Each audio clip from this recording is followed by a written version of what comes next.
How you doing, everybody? This is Let's Be Real Brad. Today we're going to be talking about the newest film that is on Netflix that is hitting the charts fast as ever, called Hillbilly Elegy. Before we start this review, hit that like button. Subscribe if you haven't already. It means the world to me. You guys are liking the video. Subscribe to the channel. You guys are the best. Hillbilly Elegy is a new drama film that is on Netflix that is based on the 2016 book called Hillbilly Elegy, that is written by the son, the main character of the film, J.D. Vance. Film stars Amy Adams, Glenn Close, Billy Bennett, and Bo Hopkins. I was really looking forward to this movie just because of the names in this movie and Ron Howard directing the film. This had everything to be a great, awesome movie that was going to get tons of awards, but this movie is a miserable, god-awful, Oscar baity piece of crap that I honestly was so angry watching the entire time, I almost shut this movie off. The biggest issue of the whole entire movie is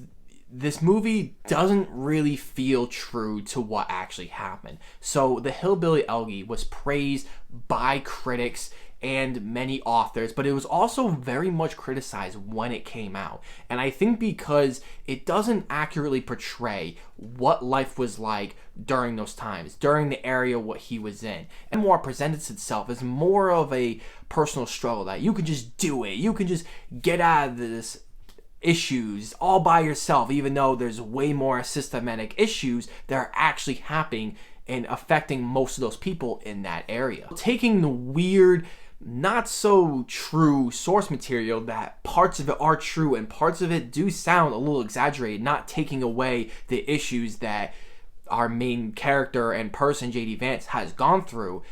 But then when you take it into the source, into the film, and Ron Howard and Vanessa Taylor, the director and writer, have to adapt this film, it seems like they changed a lot of the memoir, and it becomes this absolutely astronomical and fantasy-like movie that feels more like fiction than actual history. I truly feel like the movie is trying to be a message, that it's trying to say something. Seems like they're trying to get the message with some very emotionally manipulative, Oscar baity scenes that try to trigger us as the audience into loving and caring about our characters. I feel like the dialogue just feels fantasy-like. It almost seems like everything was paraphrased and were thrown into this movie. I found that in the memoir, there was way more interesting things that we actually learn about our characters that are never expressed in this film. This movie inherently decides to go back and do so many random and repetitive flashbacks constantly throughout this movie to really just emotionally manipulate you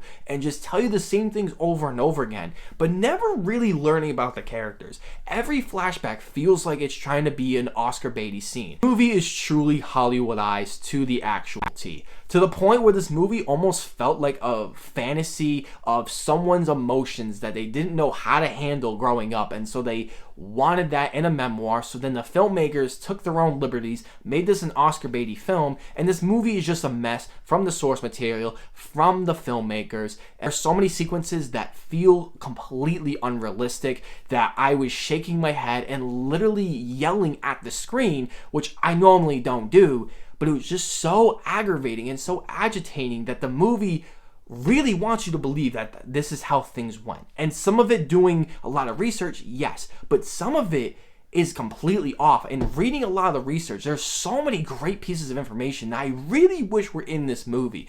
Because when reading, I felt more sympathetic to the reading than to the actual film itself, because it doesn't present itself very accurately to the source material or to real life in general. The only positives I can give this movie is the performances and the production and costume design. I feel as though the production and costume design are very well done. There are many costumes that look very accurate to what the characters have worn, especially when we see at the end credits of the film that many of the actors and actresses do look like their counterparts. I do really enjoy the acting in this movie, even though the script is very bad. Glenn Close and Amy Adams do a very good job in the film, and they are pretty much trying to get Oscar nominations or Oscar buzz at this point, but they do make this movie watchable and do keep this movie entertaining as much as possible because they are on screen almost the entire time in the film. Overall, this is a messy, Hollywoodized, glossy, and just terrible movie that feels like it has no idea what it's trying to do. It doesn't have a clear and focused narrative that really dives into every single character, and rather than making them like a caricature or just a stereotype of someone that we've seen before in our lifetimes, into actual real developed characters. I do not recommend this film. I have no idea why it's number 2 on the movie charts on Netflix, so I'm gonna give it a 3 out of 10. Let me know, guys, have you guys seen Hillbilly Elegy? Are you guys looking forward to it? Do you guys think it'll get Oscar nominations? I want to know all those things down below. And as always, I'll see you guys all in the next video.